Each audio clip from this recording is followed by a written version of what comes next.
आज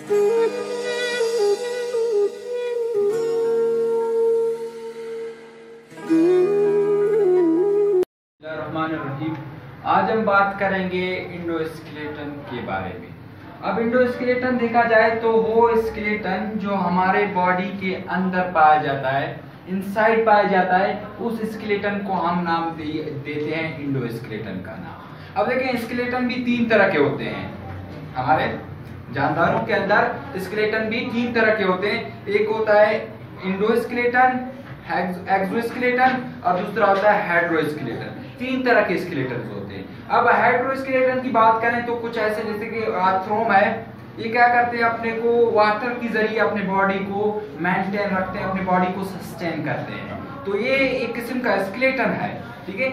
ऐसे स्केलेटन को हम नाम देते हैं हेटेरोस्केलेटन। अब कुछ ऐसे स्केलेटन है जिसके अंदर मसल्स पाए जाते हैं, और ऐसे स्केलेटन को हम नाम देते हैं एक्सोस्केलेटन। और कुछ ऐसे स्केलेटन है जो मसल के अंदर पाए जाते हैं, और वो ऐसे स्केलेटन को हम नाम देते हैं इंडोस्केलेटन का नाम।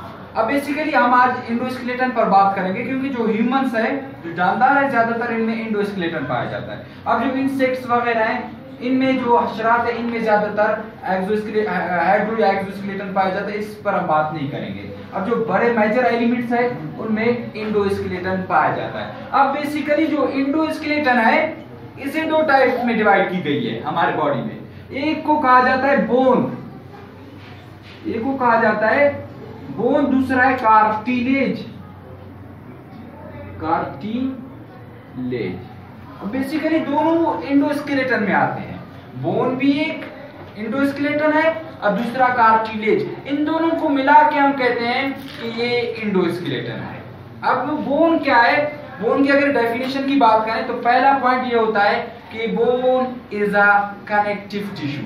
अब कनेक्टिव टिश्यू से क्या मुराद कि ऐसा टिश्यू, लेकिन टिश्यू हमें पता है कि किससे बना हुआ है? सेल से मिलकर बना हुआ है।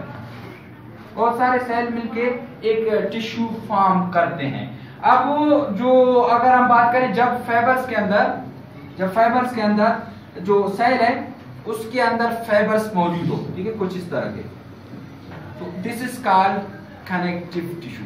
अब फाइबर भी मुख्तलिफ के होते हैं। हाइलिन फाइबर्स हैं, आप लोगों ने पढ़ा होगा, इलास्टिक फाइबर्स, कोलिजन फाइबर्स, तो ये मुख्तलिफ हो सकते हैं। अगर जब सेल्स के अंदर फाइबर्स मौजूद हो तो this is called connective tissue. लेकिन कभी कभार कहा जाता है connective tissue as name show, connective tissue, connective function. ये कुछ ऐसे टिश्यूज भी होते हैं जो एक टिश्यू को दूसरे टिश्यू के साथ मिला देते हैं, तो this is a type of connective tissue. ऐसे टिश्यूज को भी हम कनेक्टिव टिश्यू का नाम देते हैं। तो पहला पॉइंट ये है कि बोन एक हार्ड कनेक्टिव टिश्यू है, लेकिन कार्टिलेज भी एक कनेक्टिव टिश्यू है, दोनों। लेकिन इसमें डिफरेंस ये है कि cartilage is a soft connective tissue. ये सॉफ्ट होता है, वो हार्ड होता है। दोनों में डिफरेंस यही है। लेकिन आज अगर हम मजीद बात करें तो हम बोन के बारे में बात करेंगे कि बोन का स्ट्रक्चर क्या है, इंटरनल स्ट्रक्चर क्या है, उस पर हम बात करते हैं। अब देखिए, जो बोन है, बोन बेसिकली देखा जाए, हमने एक बोन लिया हुआ है, हड्डी लिया हुआ है छोटा सा, ठीक है, जैसे कि आप लोगों ने पढ़ा होगा ह्यूमरस, तो ये इसको हमने यहाँ पे लिया हुआ है। अब जो बोन का पहला जो सफेद कलर का जो स्ट्रक्चर आता है, this is called compact bone. इसे हम क्या नाम देते हैं? इसे हम बोलते हैं एक कॉम्पैक्ट बोन कहलाता है।